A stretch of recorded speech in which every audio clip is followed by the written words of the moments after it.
No Reverso UFES dessa semana, como ser progressista em um estado conservador como o Espírito Santo. A convidada é a deputada estadual Camila Valadão, que vai falar sobre como se posicionar diante desses desafios políticos. TVE é sua, é pública, é dos capixabas.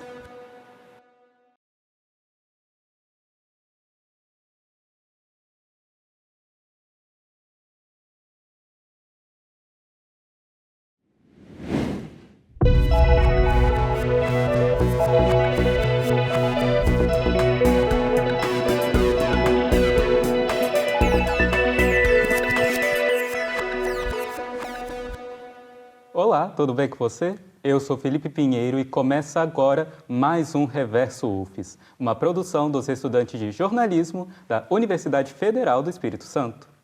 Você já se perguntou como é ser progressista em um ambiente conservador? Bem, esse vai ser o tema no programa de hoje.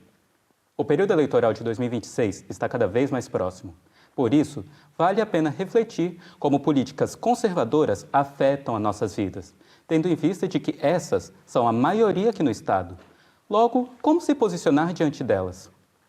E para essa conversa, a nossa convidada de hoje é a deputada estadual do PSOL, Camila Valadão. Camila, muito obrigado pela sua presença. Felipe, eu que agradeço a oportunidade de estar aqui. Agradeço ao Reverso UFES também pela oportunidade de falar um pouquinho do cenário do Espírito Santo e também da nossa atuação e dos desafios, levando em consideração 2026, como você muito bem falou. Sim, muito bem. E eu quero começar essa conversa com você, deputada, te perguntando, na sua opinião, quais são os principais fatores que tornam o Espírito Santo um estado conservador? Felipe, ótima pergunta. Muita gente me pergunta de outros estados como é viver no Espírito Santo, reconhecido, inclusive do ponto de vista nacional, como um estado conservador. E eu sempre digo, olha, o Espírito Santo precisa ser estudado sociologicamente, porque vejam, embora a gente tenha, do ponto de vista político, uma predominância conservadora, se a gente considera os dados das últimas eleições do ponto de vista presidencial, o Espírito Santo tem um histórico, por exemplo, de nunca ter eleito um governador, por exemplo, conservador. Aliás, se a gente pega o nosso histórico mais recente político, a gente tem nos últimos 8 anos o governador Renato Casagrande, que é do PSB centro-esquerda.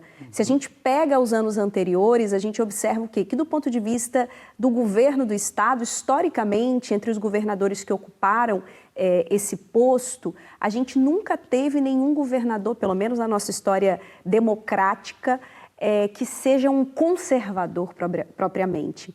Embora as representações do ponto de vista da Câmara Federal, do ponto de vista do Parlamento, de fato o que predomina é o conservadorismo. Então vejam, é um estado curioso. Para o Executivo a gente tem um perfil de um centro mais direita ou um centro-esquerda, como o governador que nós temos agora, mas na composição do Parlamento prevalece um conservadorismo.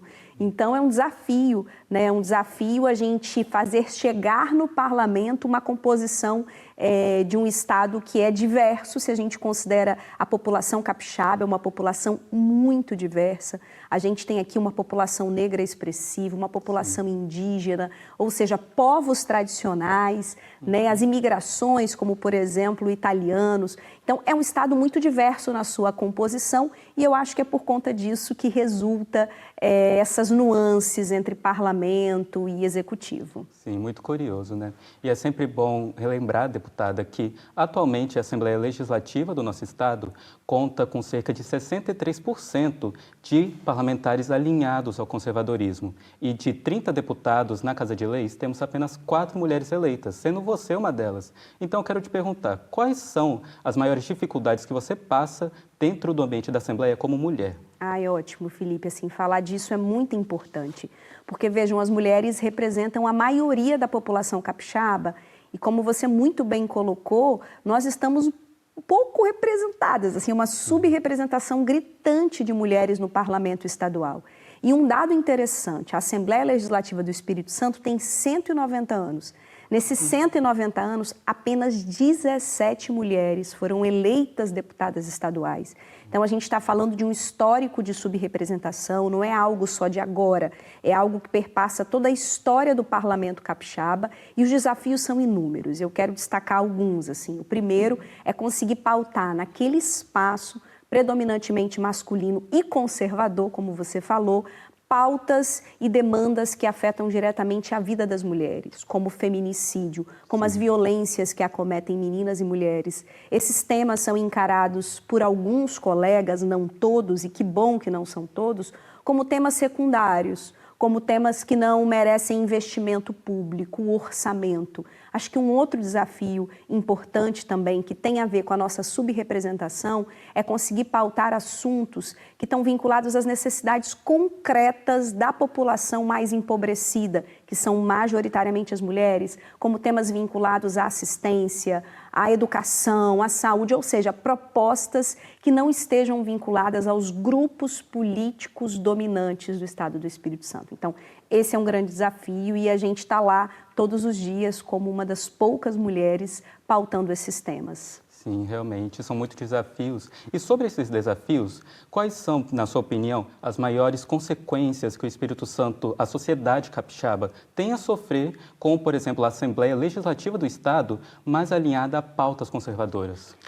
Felipe, eu acho que são muitos desafios, assim, acho que a gente precisaria de um programa só para falar deles, mas assim, tentando elencar alguns, né? Quando a gente fala de conservadorismo, eu, por exemplo, me considero de esquerda e me situo dentro desse campo progressista, e quando a gente fala dos progressistas, a gente está falando daqueles e daquelas que reivindicam mudanças e transformações alinhadas aos desafios contemporâneos, como, por exemplo, pautas na área social, na área ambiental, todas elas pautadas no conhecimento científico, na ciência, enquanto hoje o que se identifica com o conservadorismo nega esses avanços e, inclusive, desconsidera as contribuições científicas, negam a ciência.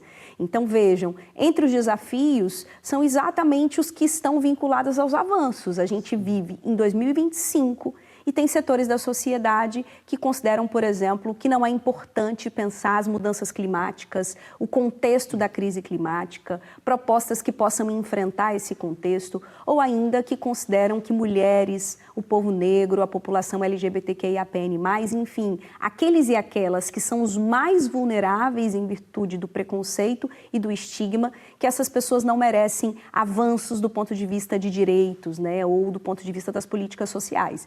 Então, eu acho que o Espírito Santo perde nesse sentido, porque a gente tem todas as condições do nosso Estado, do ponto de vista econômico, é um Estado pequeno do ponto de vista geográfico, do ponto de vista populacional, e a gente tinha muitas chances de fazer o nosso Estado avançar em termos de direitos, ser um Estado que, de fato, oferecesse dignidade para todas as pessoas, independente da cor, da orientação sexual, da identidade de gênero, da crença.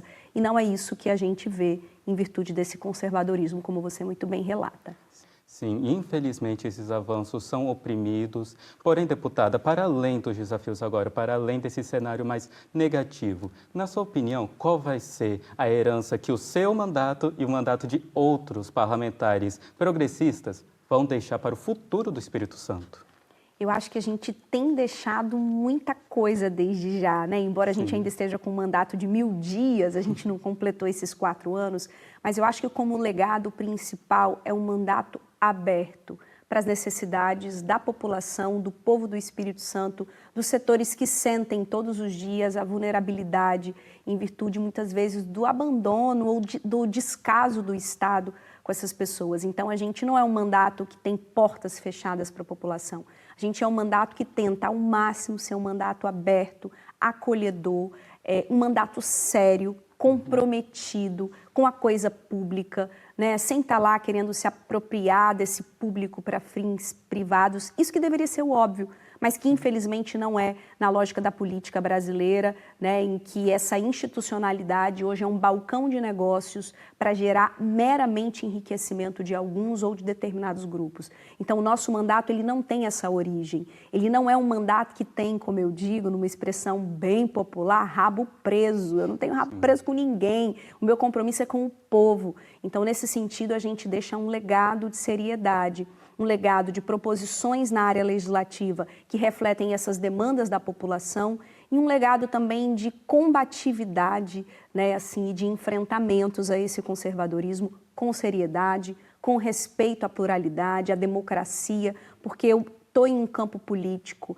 divirjo de outros parlamentares e de outros campos, mas com muito respeito e com muita seriedade. Então, acho que o legado que a gente deixa é esse, um legado de alguém que tem compromisso, que tem seriedade e que acredita que é só através da política que a gente consegue alterar esse quadro de tanta desigualdade e violência no nosso país. Sim, que é muito importante. Deputada, o assunto está muito bom, a gente poderia ficar por horas, como você mesmo mencionou, conversando sobre isso, porém, infelizmente, o Reverso UFES está se encaminhando para o fim. Mas, para finalizar, eu quero voltar à pergunta inicial, que deu tema ao nosso programa. Se você pudesse deixar qualquer conselho para alguém que quer ser progressista em um ambiente conservador, qual conselho seria? O meu conselho é: siga firme nos princípios, siga coerente com o que te trouxe até esse espaço. No meu caso, a coerência é com as bandeiras e as minhas pautas que eu defendo historicamente. Tranquilidade e muita capacidade teórica e de articulação política para fazer os enfrentamentos que são necessários. A gente também não pode baixar a cabeça, sabe? Nessa conjuntura tão desafiadora, a gente precisa de firmeza, consistência política. Então, meu conselho é esse. Sim. Essa é a deputada Camila Valadão, do PSOL. Camila, muito obrigado por ter aceito o nosso convite e contribuir tanto para essa conversa, que é muito importante. Muito obrigada, Felipe. Eu agradeço enormemente ao Reverso UFES por estar aqui. Sim. E o Reverso UFES fica por aqui. E espero que vocês continuem nos acompanhando nas próximas edições. Até mais!